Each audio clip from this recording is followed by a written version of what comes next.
La religión nos puso entonces bajo su dominio y utilizó una herramienta muy eficaz. ¿Cuál fue? Anular la única capacidad que nos iba a hacer descubrir la luz, y fue el pensamiento, el uso del razonamiento específicamente. Recordemos que la razón o el raciocinio es la única capacidad, la única facultad que nos diferencia de los demás reinos. Somos seres racionales.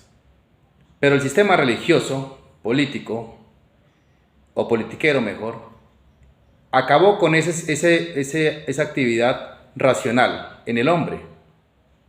En cambio, de la razón nos implantó el miedo.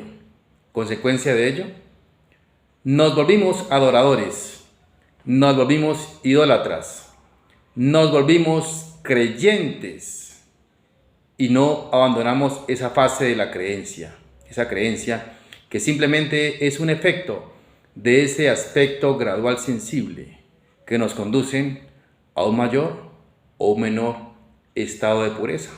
Depende entonces de nuestro grado de conciencia.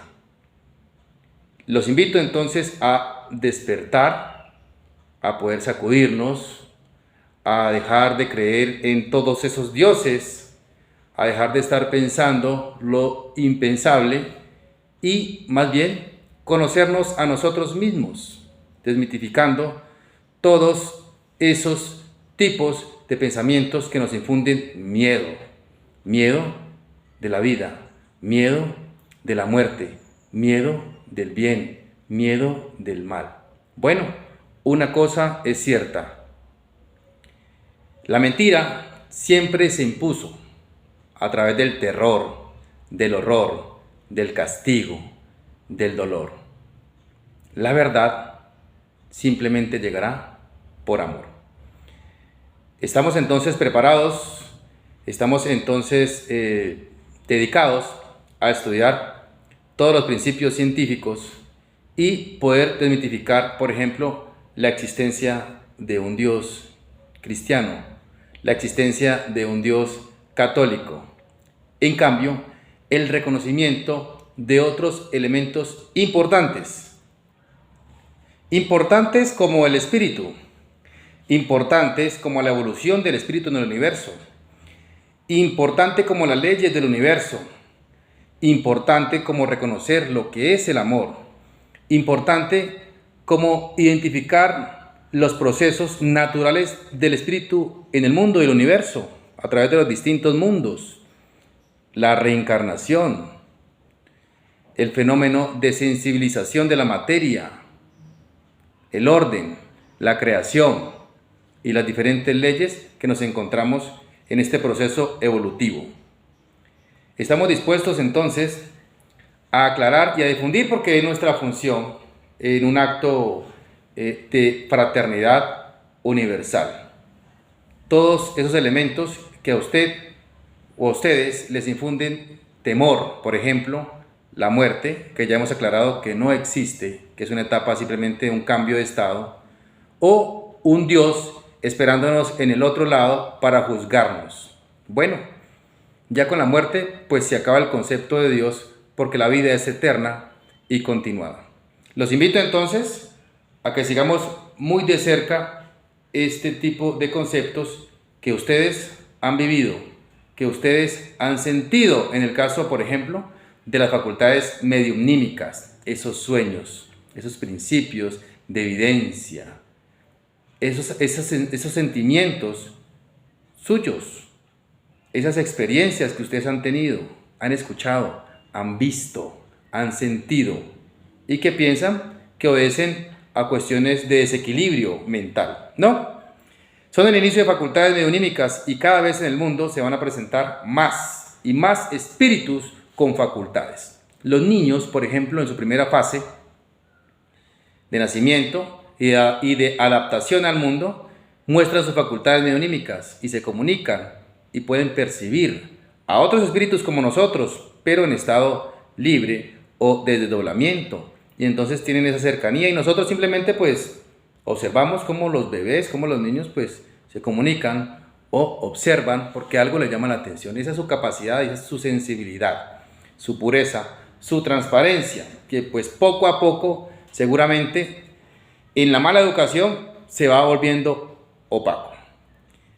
¿Nos podemos comunicar con los espíritus? Claro que sí, lo hacemos todo el tiempo, todos somos espíritus, pero también con nuestros hermanos espíritus en estado libre. ¿Cómo se hace la comunicación? Pues lo hacen los espíritus en estado libre. Si hay necesidad, hay unos puntos, hay unas horas, hay unas normas especiales. Y ojo con esto, el espíritu que tiene la facultad mediumnímica, es decir, la capacidad para comunicarse con otros espíritus en estado libre, es un espíritu que es elevado, es decir, esa facultad se la ha ganado. ¿Cómo? Aquí en el mundo, viviendo, reencarnando, sufriendo, llorando, con angustias. Se la ha ganado, no es un don, los dones no existen, no hay nada regalado, es producto del trabajo. Pero como ese trabajo y esa herramienta es para el uso de la humanidad y del universo, les cuento, hermanos, que eso no se puede cobrar. No se puede realizar una transacción económica. No se puede colocar al mercado las facultades mediumnímicas. Si hay alguien que tenga facultades y está cobrando, déjeme decirle que está faltando a la ley, porque no puede cobrar. Y si está con facultades y está metido en otros cuentos como la religión, quiero decirles que sus facultades se suspenden. Por lo tanto, caen en la mixtificación y en la superchería. Muy pocos son los espíritus con verdaderas facultades funcionando correctamente. Las facultades se muestran en su esplendor, pero una vez usted le da mal uso, se suspenden. Mucho cuidado entonces con los charlatanes, con los adivinos y demás espíritus que seguramente sí tuvieron en algún momento facultades. Una cosa es entonces el espiritismo y otra cosa es el espiritualismo. El espiritismo es la unión de los espíritus y he dicho que todos somos espíritus, es lo normal. El espiritualismo es la mezcla de cultos, de ritos, de adivinos, de agoreros, de espíritus supercheros, que lo único que quieren es mezclar el fenómeno natural, normal, que somos todos, con algo místico, algo por allá fantástico, que no tiene asiento ni siquiera filosófico y mucho menos científico. Una cosa dejo claro aquí, es el espiritismo, luz y verdad, y otra cosa es el espiritualismo. El espiritismo es una doctrina filosófica que está asentando que solamente existe el espíritu como entidad y como voluntad ejecutora en el universo y que todos somos espíritus los encargados de transformar, de crear, de sufrir, de transformar todo lo que existe, de ordenarlo todo. Y esa unión se llama espiritismo y tiene su doctrina filosófica en la eternidad, porque somos eternos. El espiritualismo, en cambio, está hablando de otras prácticas inclusive para hacer daño a otro hermano, amarrar, ligar, hacer una cantidad de cosas no muy propias, afectando la materia de otro o el bienestar psicológico. Eso hace parte del espiritualismo. En conclusión, el espiritualismo simplemente es la mezcla del espiritismo, que dijimos que era simplemente los espíritus todos del universo, en función, en comunión. Eso es lo que estudia el espiritismo, porque es una filosofía que indica que es el espíritu y la voluntad ejecutora del universo, es el único que vive en el universo. Ese es el espiritismo. Y se mezcla con la religión. Esa mezcla que hicieron algunos hermanos con el ánimo de confundir, ¿no?, con el ánimo de engañar, se llamó espiritualismo. Es entonces la razón y la función de todos los espiritistas aclarar.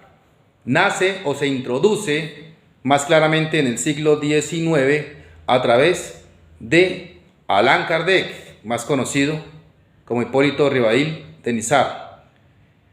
Ese hermano introduce el concepto de espiritismo. Más adelante, en el siglo XX, el 20 de septiembre de 1911, el filósofo español Joaquín Trincado organiza y funda una escuela, que es la Escuela del espiritismo, es la escuela del universo. Y es allí donde vamos a encontrar resumida la doctrina y la misión de los espíritus misioneros, de esos que usted conoce: Jesús, José, María, Juan, Abraham, Moisés, Adán, Eva, Isaac, todos los que usted conoce, y que la religión engañó al pueblo, pues inventando situaciones, diciendo cosas que no son, tomando textos al pie de la letra, alterando, cambiando bastantes puntos y aspectos que hoy son la confusión. Esa confusión pues ha traído atraso al mundo y mucho miedo, mucho pavor. Ese miedo y ese pavor nos han alejado de la razón, y entonces ya no nos preguntamos de dónde venimos, ya no nos preguntamos quiénes somos, ya no nos preguntamos sobre las leyes del universo, nada de eso. No nos importa pensar ni reflexionar, aun cuando alguien nos dijo que deberíamos de conocernos a nosotros mismos. No nos preocupemos por el autor del universo, ni cómo lo hizo, ni cuándo lo hizo, ni en qué estado estaba cuando lo hizo.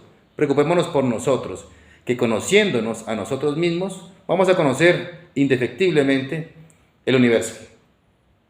Muchas gracias. Seguimos entonces con estos conceptos que nos van a aclarar poco a poco y nos van a llevar a la luz, porque estamos seguramente un poco confundidos y con muchas dudas acerca de lo que somos. ¿Será que después de esto hay más? Seguramente sí, lo dice esta escuela. Hay que ir siempre más allá.